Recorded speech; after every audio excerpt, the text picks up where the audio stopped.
तो दोस्तों आप सब लोगों को पता ही होगा कि हाल ही में इंडियन एयरफोर्स के सुखोई 30 MKI एयरक्राफ्ट को अपग्रेड करने के लिए डिफेंस एक्विजिशन काउंसिल की तरफ से एक बहुत बड़ा अनुमति दिया गया है। पर दोस्तों इस अनुमति के बाद इंडियन एयरफोर्स की तरफ से सुखोई 30 MKI एयरक्राफ्ट को लेके एक कंसर्न जताया गया और दोस्तों इस कंसर्न को अगर सही समय पे पूरा नहीं किया जाता है तो ये आने वाले समय में इंडियन एयरफोर्स के लिए एक बहुत बड़े मुश्किल का कारण बन सकता है। इवन दोस्तों ये मुश्किल इतना बड़ा है कि संपूर्ण इंडियन एयरफोर्स के सुखोई 30 MKI एयरक्राफ्ट के जो फ्लीट है वही बर्बाद हो सकता है। दोस्तों रिपोर्टों के मुताबिक रशिया की तरफ से भारत को सुखोई 30 MKI एयरक्राफ्ट को लेके जो स्पेयर पार्ट्स और कंपोनेंटों का सप्लाई किया जा रहा है उसके सप्लाई चेन की बाधा को लेके इंडियन एयरफोर्स की तरफ से अपना कंसर्न जताते हुए बताया गया कि अगर इस तरीके का सप्लाई चेन में बाधा कंटिन्यू रहता रहे तो इससे सुखोई 30 MKI एयरक्राफ्ट के फ्लीट के ऊपर काफी बड़ा असर पड़ेगा। अब दोस्तों कुछ दिन पहले ही जो डिफेंस एक्विजिशन काउंसिल की तरफ से मीटिंग को आयोजित किया गया था वहीं पे ही इंडियन एयरफोर्स के सुखोई 30 MKI एयरक्राफ्ट को मॉडर्नाइज करने का मतलब सुपर सुखोई प्रोजेक्ट को लेकर अप्रूवल दिया गया। जबकि दूसरी तरफ अगर देखा जाए तो इस दरमियान इंडियन एयरफोर्स को अपने बेड़े के 260 सुखोई 30 MKI एयरक्राफ्ट को कंटिन्यू मेंटेन करने को लेकर कई तरीके के चैलेंजेस का सामना करना पड़ रहा है। खास करके रशिया और यूक्रेन का लड़ाई शुरू होने के बाद जिस तरीके से वेस्टर्न देशों के द्वारा रशिया के ऊपर प्रतिबंध लगाया गया है उसके कारण रशिया की तरफ से इन एयरक्राफ्टों के लिए जो स्पेयर पार्ट्स का सप्लाई किया जा रहा था उन सप्लाईयों में कई तरीके के बाधाएं आ रहा है। और दोस्तों इन बाधाओं के कारण एक तरफ जहां पे सुखोई 30 MKI एयरक्राफ्टों के बेड़े को मेंटेन करना भारत के लिए मुश्किल बनते जा रहा है तो वहीं पे इन कारणों की वजह से अब इंडियन एयरफोर्स को ऑल्टरनेटिव तरीका मतलब एक इनोवेटिव अलग तरीके के सोच को भी आगे बढ़ाना पड़ रहा है। और दोस्तों इंडियन एयरफोर्स के कुछ वरिष्ठ अधिकारी या फिर कहे तो पूर्व अधिकारियों के तरफ से हाल ही में मीडिया को यह भी जानकारी दिया गया है कि इससे पहले इंडियन एयरफोर्स की तरफ से जो long term spare storage policies को अपनाया गया था उसके कारण सुखोई 30 MKI एयरक्राफ्ट को मेंटेन करने को लेके जहां पे मुश्किल थोड़ा कम हुआ है। मतलब रशिया के सप्लाई डिस्टर्ब होने के बावजूद पहले से जो स्पेयर पार्ट्स को स्टोर करके रखा हुआ था उन स्पेयर पार्ट्स के मदद से सुखोई 30 MKI एयरक्राफ्ट के फ्लीट को ऑपरेशनल रेडी रखा जा पा रहा है। तो वहीं पे इन अधिकारियों का ये भी कहना है कि इस तरीके से अगर चलता रहे तो भारत को कई और भी चैलेंजेस का सामना करना पड़ सकता है। दोस्तों इन अधिकारियों का कहना है कि पहले से उठाए गए कदम के वजह से भारत को फिलहाल तो कोई मुश्किलों का सामना करना नहीं पड़ रहा है लेकिन भविष्य को इस तरीके से आसान किया जा सकेगा कि नहीं ये अभी से नहीं कहा जा सकता। दोस्तों यहाँ पे आप लोगों के जानकारी के लिए बता दूं कि सुखोई 30 MKI एयरक्राफ्ट के कई सारे स्पेयर पार्ट्स ऐसे हैं जो कि भारत में ही हिंदुस्तान एरोनॉटिक्स लिमिटेड की तरफ से निर्माण किया जाता है लेकिन इसके बावजूद बड़े मात्रा में स्पेयर पार्ट्स का सप्लाई रशिया से होता है। और दोस्तों रशियन इन स्पेयर पार्ट्स के सप्लाई के बिना सुखोई 30 MKI एयरक्राफ्ट के इतने बड़े फ्लीट को मेंटेन करना भारत के लिए काफी अधिक मुश्किल होगा।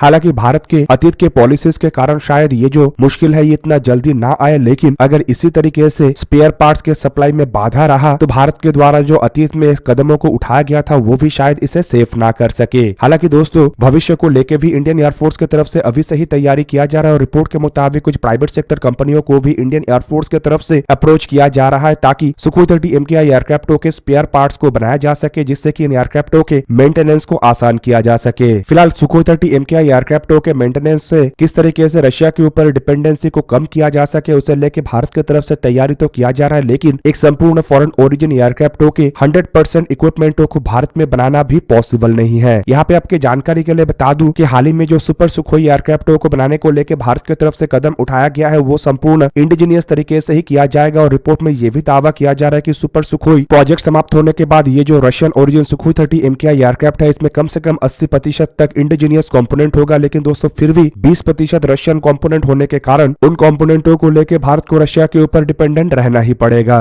इंडियन एयरफोर्स ये एक्सपेक्ट कर रहा है कि रशिया और यूक्रेन का ये जो लड़ाई चल रहा है ये शायद और लंबा ना चले और जल्द ही रशिया की तरफ से जो सप्लाई चेन था वो फिर से बरकरार हो जाए। और दोस्तों इस दरमियान के जो गैप है उसे पूरा करने के लिए इंडियन एयरफोर्स की तरफ से फिलहाल ऑल्टरनेटिव व्यवस्था किया जा रहा है लेकिन दोस्तों हर बार अगर भारत के साथ ऐसा होता है और लड़ाई के दरमियान अगर ऐसा कभी कुछ हो गया तो ये भारत के लिए काफी बड़ा चिंता का विषय बन सकता है। और इसीलिए शायद प्रधानमंत्री नरेंद्र मोदी की तरफ से पहले से ही मेक इन इंडिया इनिशिएटिव और आत्मनिर्भर भारत के संकल्प को उठाया गया है ताकि भारत ऐसे विदेशी सप्लाई चेन्स के ऊपर और विदेशी हथियारों के ऊपर डिपेंडेंट ना रहे। अब दोस्तों सुखोई 30 MKI जैसे एयरक्राफ्ट अगर भारतीय ओरिजिन होता तो शायद भारत को इस तरीके का चिंता करना ना पड़ता। यहाँ पे दोस्तों आप लोगों को ये भी जान के रखना चाहिए कि भारत की तरफ से जो स्वदेशी एयरक्राफ्टों को बनाया जा रहा है वो भी संपूर्ण 100% भारतीय ओरिजिन इक्विपमेंटों से लैस नहीं है बल्कि इसमें भी काफी हद तक मतलब करीबन 30 से 40% विदेशी कंपोनेंट है और इसे भी भारत की तरफ से रिड्यूस किया जा रहा है। और इसी कारण की वजह से अब तेजस मार्क 2 एयरक्राफ्टों के प्रोग्राम में भी थोड़ा डिले होने का खबर है। और रिपोर्ट के मुताबिक इस डिले के विपरीत भारत को तेजस मार्क 2 एयरक्राफ्ट करीब 80% इंडिजीनियस कंपोनेंटों से मिलेगा। दूसरी तरफ सुखोई 30 MKI एयरक्राफ्टों के अपग्रेडेशन प्रोजेक्ट के अंतर्गत इन एयरक्राफ्टों से करीब करीब 51 मेजर कंपोनेंटों को भारतीय कंपोनेंटों से रिप्लेस कर दिया जाएगा, जो कि एक बहुत बड़ा कदम तो है। लेकिन एक एयरक्राफ्ट में केवल 51 कंपोनेंट ही नहीं रहता है, बल्कि हजारों की संख्या में ऐसे पार्ट्स और कंपोनेंट रहता है। और खास करके इसका जो सबसे बड़ा और महत्वपूर्ण पार्ट है वो है इसका इंजन। और दोस्तों, भारत अब तक इंजनों को लेकर सेल्फ रिलायंस नहीं हो सका और इसी कारण भारत को विदेशी एयरक्राफ्टों से शुरू करके अपने खुद के स्वदेशी एयरक्राफ्टों के इंजनों के लिए भी अन्य देशों के ऊपर डिपेंडेंट होना पड़ता है। पर भारत की तरफ से अब अपने इंजनों को लेकर भी काम किया जा रहा है। रिपोर्ट के मुताबिक कावेरी प्रोजेक्ट को लेकर जहां पे स्वदेशी तरीके से आगे बढ़ाया जा रहा है, तो वहीं पे फॉरेन ओरिजिनल इक्विपमेंट मैन्युफैक्चरर के साथ मिलकर भी एक स्वदेशी इंजन को को डेवलपमेंट तकनीक के द्वारा बनाने का तैयारी किया जा रहा है, जो कि 110 किलोन्यूटन थ्रस्ट वाले इंजन होगा और इसके ऊपर भारत का संपूर्ण रूप से कंट्रोल भी होगा और इसका इस्तेमाल सबसे पहले तेजस मार्क 2 में होगा। अब दोस्तों, यहाँ पे तेजस मार्क 2 एयरक्राफ्टों को लेकर बात हो ही रहा है, तो आप लोगों को ये भी बता दूं कि हाल ही में इन एयरक्राफ्टों को लेकर एक बहुत बड़ा और काफी दुखद खबर आया है और ये खबर है इन एयरक्राफ्टों के संभावित डिले होने को लेकर। आप लोगों के जानकारी के लिए बता दूं कि सितंबर 2022 में तेजस मार्क 2 एयरक्राफ्टों को लेकर कैबिनेट कमेटी ऑन सिक्योरिटी मतलब प्रधानमंत्री नरेंद्र मोदी के नेतृत्व वाला सिक्योरिटी कमेटी की तरफ से अप्रूवल दिया गया था और करीबन 10,000 करोड़ रुपए इन एयरक्राफ्टों के प्रोटोटाइपों के डेवलपमेंट को लेकर और टेस्टिंग को लेकर सैंक्शन किया गया था। और उस दरमियान खबर आया था कि ये जो एयरक्राफ्ट है इसके प्रोटोटाइप साल 2023 के दिसंबर महीने तक रिलीज हो जाएगा, मतलब रोल आउट हो जाएगा। तो वहीं पे बाद में खबर आया कि एक साल डिले होकर साल 2024 के दिसंबर महीने तक ये जो प्रोटोटाइप है ये रोल आउट होगा। पर दोस्तों, अब खबर में बताया जा रहा है कि शायद साल 2024 के अंत तक हमें इन एयरक्राफ्टों को देखने का मौका ना मिले, बल्कि उसके जगह में साल 2026 के अंत तक या साल 2027 के शुरुआती समय तक, मतलब करीब करीब 3 साल के डिले के बाद इन एयरक्राफ्टों को रोल आउट किया जाए। हालांकि दोस्तों, ये जहां पे एक दुखद खबर है, तो वहीं पे ये एक अच्छा खबर भी है, क्योंकि इससे एयरक्राफ्टों के जो इंडिजिनाइजेशन है उसे मजबूत किया जाएगा। और रिपोर्ट में दावा किया जा रहा है कि ये डिले एयरक्राफ्टों के और भी कई सारे इंडिजिनियस कंपोनेंटों को स्वदेशी तरीके से बनाने को लेके किया जा रहा है, जिससे कि जब ये एयरक्राफ्ट रोल आउट होगा तब तक इंडियन एयरफोर्स के इन नए एयरक्राफ्टों में करीबन 80% तक इंडिजिनियस कंपोनेंट होगा। हालांकि पहले जब इन एयरक्राफ्टों को साल 2024 के अंत तक रोल आउट करने का बात कहा जा रहा था, तब एयरक्राफ्टों में करीबन 65% तक, मतलब 65% तक इंडिजिनियस कंपोनेंटों को इस्तेमाल करने का बात कहा जा रहा था। लेकिन अब इन एयरक्राफ्टों में करीब करीब 80% तक, मतलब 15% अधिक और कंपोनेंटों को इस्तेमाल किया जाएगा जो स्वदेशी होगा। अब दोस्तों, इस डिले के पीछे एक बड़े कारण के रूप में इन एयरक्राफ्टों में इस्तेमाल होने वाले जेट इंजन को भी देखा जा रहा है। आप लोगों को पता ही होगा कि तेजस मार्क 2 एयरक्राफ्टों में अमेरिकी F414 इंजनों का इस्तेमाल किया जाना है, पर कुछ महीने पहले तक भी ये श्योर नहीं था कि इन इंजनों को ही इसमें इस्तेमाल किया जाएगा। आप लोगों के जानकारी के लिए बता दूं कि जब कुछ समय पहले प्रधानमंत्री नरेंद्र मोदी अमेरिका के दौरे पे गए थे, तभी ये घोषणा किया गया था कि अमेरिका के द्वारा भारत को F414 इंजनों के 80% ट्रांसफर ऑफ टेक्नोलॉजी के साथ इंजनों का सप्लाई किया जाएगा। और दोस्तों, आप लोगों के जानकारी के लिए बता दूं कि ये जो इंजन है इसे लेके अमेरिका की तरफ से अब तक लगभग सभी अथॉरिटी के द्वारा अप्रूवल तो दिया जा चुका है, लेकिन भारत और अमेरिका के बीच में अब तक इंजनों के फाइनल डील नहीं हुआ है। और रिपोर्ट में दावा किया जा रहा है कि जल्द ही इस डील को संपूर्ण कर लिया जाएगा।